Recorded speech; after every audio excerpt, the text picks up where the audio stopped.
Alaba, your breakthrough coach, therapist, and group practice owner. And I am back today. I wanted to share with you 5 things that your narcissistic partner or a person you got out of a relationship will never tell you. So it is really interesting because a lot of us have a lot of ideas about narcissistic folks, and we often think that they are so amazing. They know that they're so amazing, all of those different things. They're so smart, they're so handsome, they're so beautiful, all of these different things.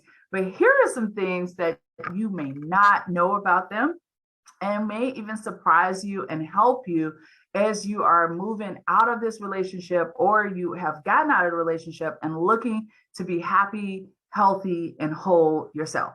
So number one, they will never tell you that they are scared. Yep. At the core of every narcissistic person is a scared boy or girl. They are scared that they're going to be alone. They are scared that they're not enough. They are scared that no one is noticing them. And they often replay back a lot of childhood trauma that they haven't gotten over. So they're very fragile. Number two, they love conflict. Well, you guys probably know that already, right? But they usually engage in the conflict just to know that they're alive, that someone else is on the other end of this conversation, because they don't trust their environment. They don't trust that things could just be good. They did not get that in childhood and early on, this trust that my parent or my caregiver was going to come back for me. So a lot of times they use conflict as a way to test out their environment, that someone is going to engage with them. So they need that engagement just to say that they're alive. Number three is they need you. They often think about you. They often fantasize about you. Even when their partner is no longer with them, you will often hear a narcissistic person say, and this is good too, like if you ever, you're back in a dating pool and things like that, is I'm good friends with the person I just broke up with. I'm good friends with all of my past lovers. I'm good friends with my ex-wives. We talk almost every day. Narcissistic persons never really let relationships just naturally end. They always try to keep attachments to people that were previously in their life by calling them. It's almost like a psychological game on play, that I still have them. I still can have them go up and go down by the words that I say. I still know how to make them feel a certain way. So oftentimes they'll continue to send their past lovers gifts. They'll continue to call them on holidays. They are looking for some type of feedback. And so they often always idolize people who have left them. And they do a lot of comparison to the people that are currently with them. So whoever is currently with their person, they will often compare you to their old person, because they never get that out of their head. That's just a part of how they initiate. Number four is, I think I had a number 4 for you guys. Oh yeah, I talked about the idolization of you. You will always be on their pedestal. And number 5, they feel like they are different or some kind of way broken.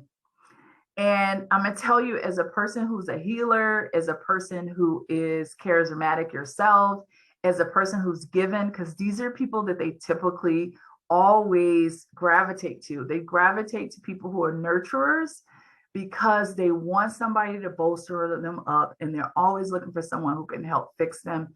But I want you guys just to kind of realize that and notice that they're looking for somebody to bolster them up. They're looking for someone to empathize, to sympathize, but you can never get to that space where they're ever fully functioning or fixed, because they feel good in that space of brokenness, and they have a lot of work to do. And 5, so I will go ahead and make it a 5, because I realized that was kind of really only 4, is that you'll notice that your narc person really doesn't have a great sense of humor. A lot of narcissistic people, they typically will laugh at other people, like when they make mistakes or flaws or things like that, or even get angry when other people have achievements that they think that they should have, or downplay the achievements of other people, or laugh at them, So They might laugh at someone who's overweight. Yeah, they have, just bought a new home, but look at his fat self and the way he walks around. Or they'll get angry. So either laughter at odd things that you're like, oh, that's kind of mean, or angry, where they won't even talk about that person or don't bring them up because maybe that person got a new car or that person has a new home or any of those things. So these are just some of the things that you might note about a person that's narcissistic, that is not like to the eye or obvious. And guess what? I'm going to give you a bonus just because I feel like bonuses are something that we need to do on a regular. But the last one, is secrets. Many people don't know that narcissistic people always keep secrets.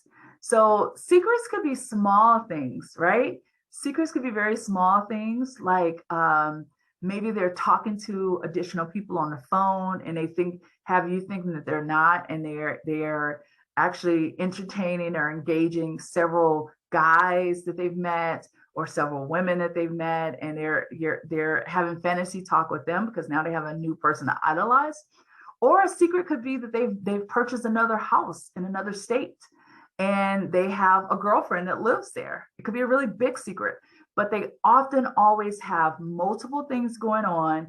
And that is like the little play on you that they have. They love to have one up on their partner that they're with doesn't know about. And that keeps them in a space where they're superior.